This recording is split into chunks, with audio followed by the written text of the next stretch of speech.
Hello and welcome. I am JV with the Cyber and U team, and today we're going to cover how to add the DHCP server role. So let's go ahead and get started.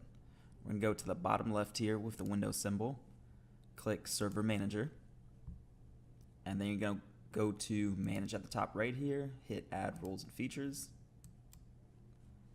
You're going to see this little window pop up, hit Next, Next, select the server you want to add DHCP to, hit Next. And then here you're going to see DHCP server. I got it highlighted. Click on that. New window appears. Hit Add Features. And then hit Next, Next, Next, and Install on the right here.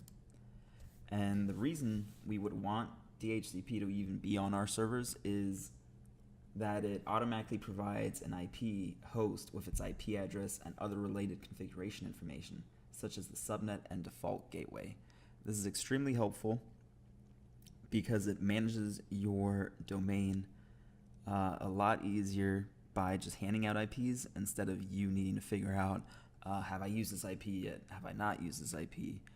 So this just makes everything more streamlined and automatic. And in another video, we're going to cover how to set up IP ranges. So certain areas only pull from, I don't know, 192.168.100.0 to 100 at the end. So we're also going to go over setting up IP reservations for things such as your servers. But that's all in the next video. So we're just going to go ahead and continue here. We're going to hit close, and then you can actually see it right now. DHCP is installed. And we can check it out by going to Tools at the top right here, clicking on DHCP, and here you should see it. And then this is where we would be configuring our options and our IP ranges and reservations and other such things.